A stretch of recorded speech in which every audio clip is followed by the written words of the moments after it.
quelques astuces pour nous aider à ne pas laisser les circonstances de vie nous voler la paix.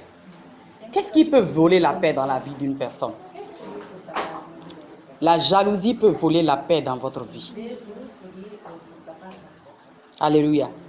Lorsque vous êtes jaloux, vous allez perdre votre paix. La Bible nous dit dans le livre de Galates 5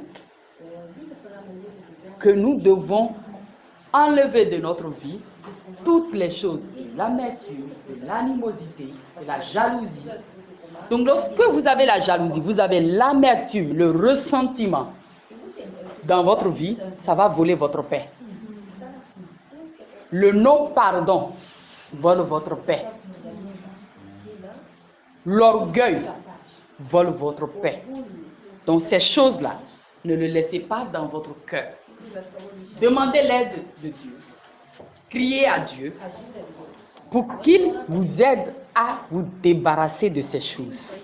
Parce que c'est les ennemis de la paix.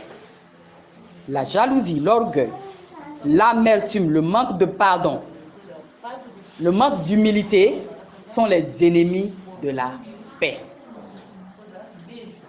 Ils sont là pour voler votre paix. Donc faites tout et demandez l'aide du Saint-Esprit pour vous débarrasser de ça. C'est comme des petites bêtes dans le jardin qui bouffent la plantation du jardinier. Et si les jardiniers, ils ont quelque chose qu'ils vont pomper pour empêcher les bêtes de gâter leur plantation. Donc vous avez besoin de travailler dans votre vie, dans votre relation avec Dieu, pour dire Seigneur, c'est très rare de trouver des personnes qui viennent vers le pasteur pour dire je veux que tu pries pour moi parce que j'ai de la jalousie dans mon cœur. Vous avez déjà entendu quelqu'un demander ça? Quand les gens viennent, prie pour moi pour que Dieu me bénisse. Prie pour moi pour que Dieu m'élève. Prie pour moi pour que Dieu me guérisse. Prie pour moi pour que Dieu me donne de promotion. Prie pour moi pour que je me marie. Prie pour moi que Dieu donne de bonnes choses pour moi. C'est ça que tu entends tous les jours. Mais est-ce que vous avez déjà entendu quelqu'un qui vient chez le pasteur, qui vient à l'église et qui dit je demande la prière, que Dieu m'aide à libérer mon cœur de la jalousie. Parce que j'ai beaucoup de jalousie dans mon cœur. Vous avez déjà entendu ça? Mais nous avons tous la jalousie. Seulement les degrés sont différents. Les degrés de jalousie sont différents. Il y en a qui ont 2%, il y en a 5%, il y en a 20%, il y en a 50%. Mais tous, nous avons un grain de jalousie dans notre vie. Parce que cela est procuré par le péché depuis Adam et Ève.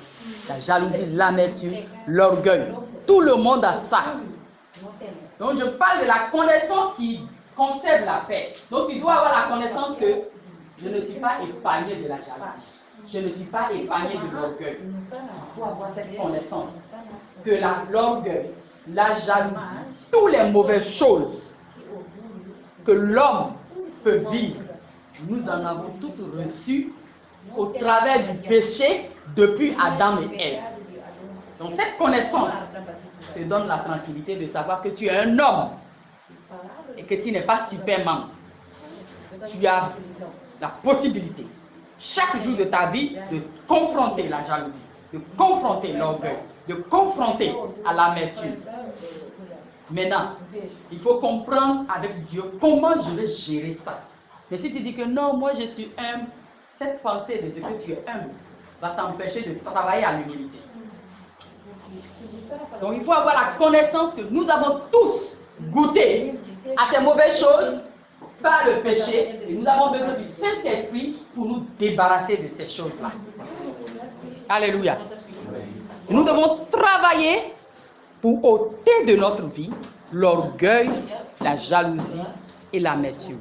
Qu'est-ce qui fait que tu ne peux pas demander pardon à ta femme? Tu ne peux pas demander pardon à tes enfants? C'est l'orgueil. Si toi tu penses que c'est toi qui as toujours raison, c'est l'orgueil. Il n'y a pas une autre chose. Si tu penses que tu as toujours raison et que c'est toi qui mérites tout, les autres ne méritent rien, c'est l'orgueil. Si tu penses que toi tu dois avoir tout et que les autres n'auront rien, c'est de l'orgueil. Alléluia. Si tu penses que oui, c'est toi seul qui as mal et que tu as plus de douleur que les autres et que les autres tu t'en fous, même quand les autres ressentent la douleur, tu ne fais rien pour les aider, c'est de l'orgueil. Alléluia. Si Dieu t'a pardonné, il demande à ce que tu te pardonnes toi-même et que tu pardonnes les autres. Alléluia. Et il ne veut pas que tu gardes de l'amertume dans ton cœur. Donc, toutes ces choses nous empêchent véritablement de garder la paix. Ce sont les ennemis de la paix. Le péché, c'est l'ennemi de la paix. Alléluia. Le péché, c'est tout ce que nous pensons, toutes nos actions, tout ce que nous faisons, nous disons, qui n'est pas dans la volonté de Dieu. Et ça, c'est l'ennemi de la paix. Ça va voler la paix. Et c'est seulement la repentance qui nous aide à restaurer la paix. Amen.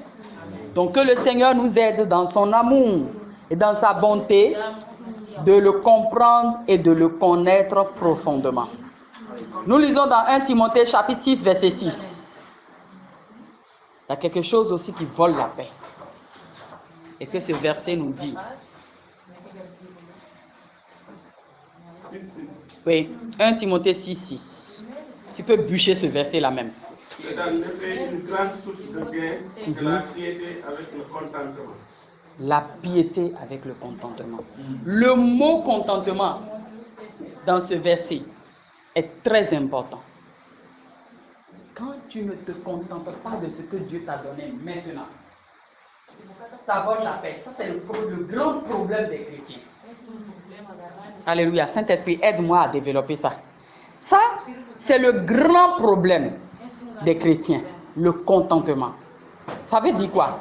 Ça veut dire que Dieu t'a donné, cette saison t'a donné quelque chose. Mais tu n'es pas en train de rendre grâce à Dieu pour ça.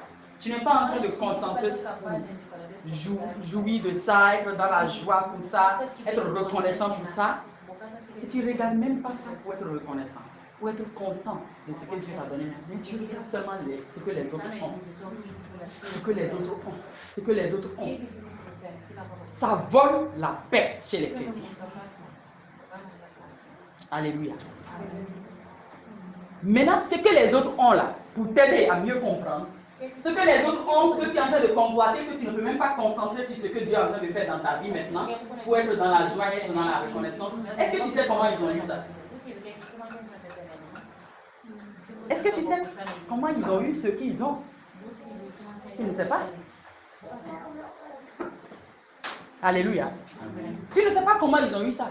Peut-être qu'ils ont volé pour avoir, peut-être ils ont tué quelqu'un pour avoir, peut-être ils ont truandé pour avoir, tu ne sais pas.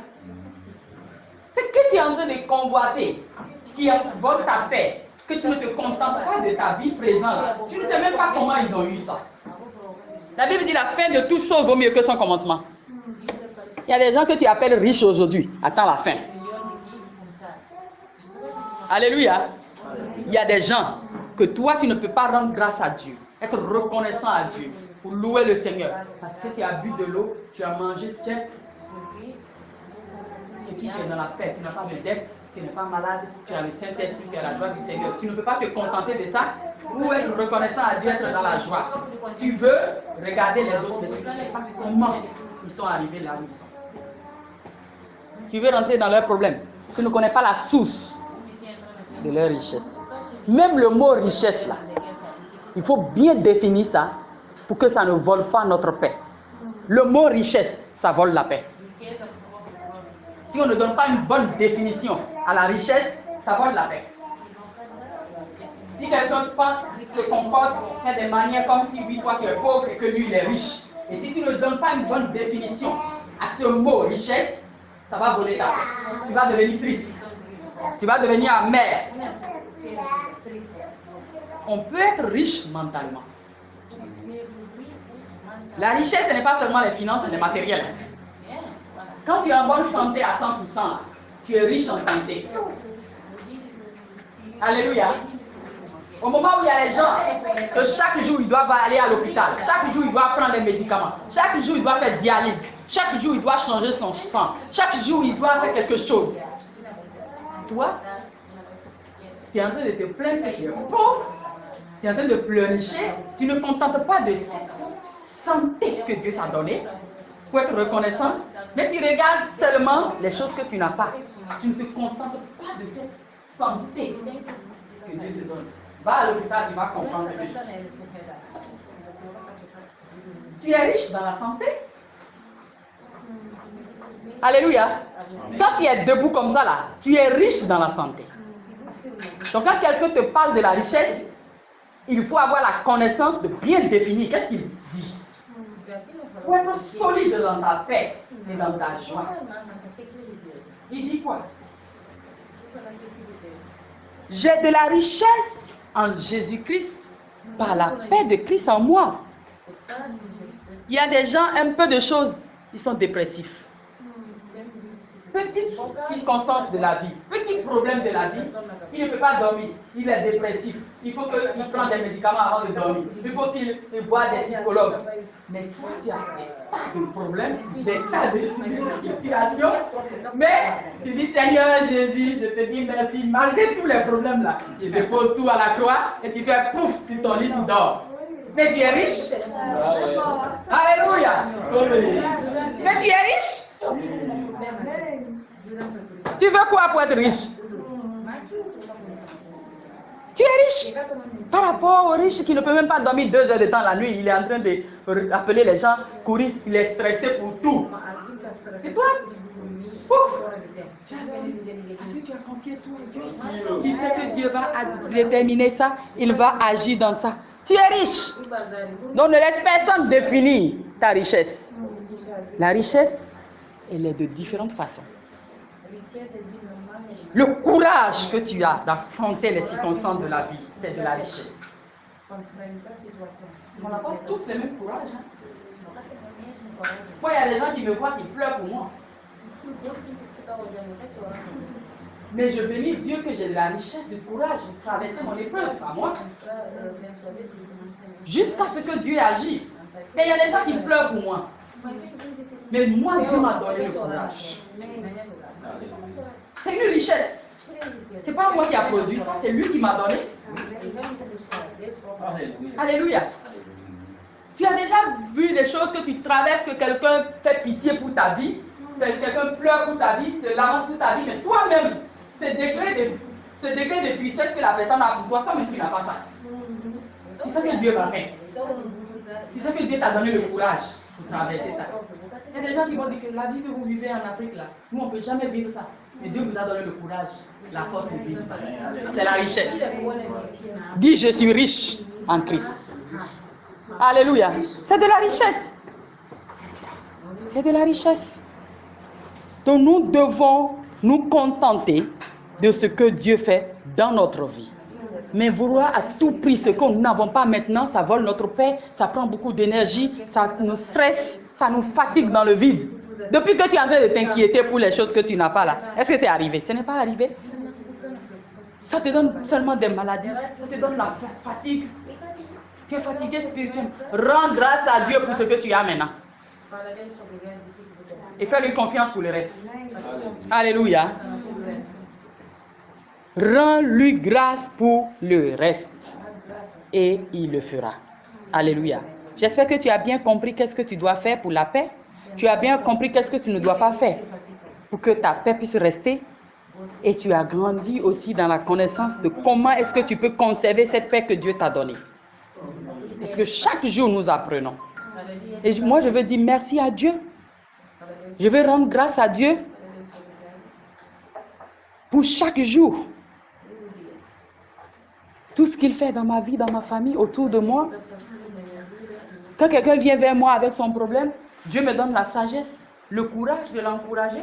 C'est de la richesse. Et tu sors de ma présence, quand tu parles avec moi, encouragé, fortifié, c'est de la richesse. Alléluia.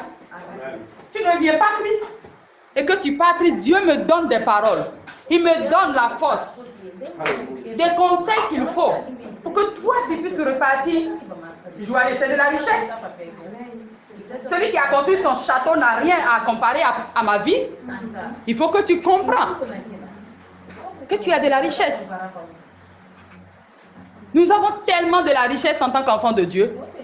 Il dit, vous imposerez les mains aux malades seront guéris. C'est de la richesse. Que quelqu'un est malade, toi tu imposes les mains, il est guéri. Quelqu'un vient chez toi, tu l'encourages et puis il est fortifié. C'est de la richesse. Vous nous dites quoi par rapport à la richesse? Ne laisse personne t'intimider, ne laisse personne te rendre triste. Prends les choses que Dieu t'a données et fortifie-toi et prends courage. Avec la force qu'il t'a donnée, tout ce qu'il t'a donné. Que Dieu nous bénisse abondamment. On va se tenir sur nos deux pieds et rendre gloire à Dieu. Prier que Saint-Esprit nous aide à digérer ces paroles, que ces paroles nous fortifient, que si tu es revenu à l'église triste, que tu puisses repartir avec la joie, parce que le Seigneur est avec toi, il ne t'abandonne pas. Et les questions qui sont dans ta vie, il est le Dieu de la solution. Il n'y a rien qui est impossible à notre Dieu. Commence de prier, dis Seigneur, merci parce que rien n'est impossible à toi. Je dépose tout ce qui vole ma joie, tout ce qui vole ma paix au pied de ta croix. Et je célèbre ton nom, je célèbre ton nom parce que tu es la solution à toutes les questions. Je veux sortir de ces lieux avec de la joie restaurée, avec la paix restaurée par la puissance du Saint-Esprit. Commence à prier, commence à célébrer le nom du roi des rois, le prince de paix, le Seigneur des seigneurs, le Dieu vivant et glorieux. Au nom puissant de Jésus, nous prions. Au nom puissant de Jésus, nous célébrons le Jéhovah Rapha.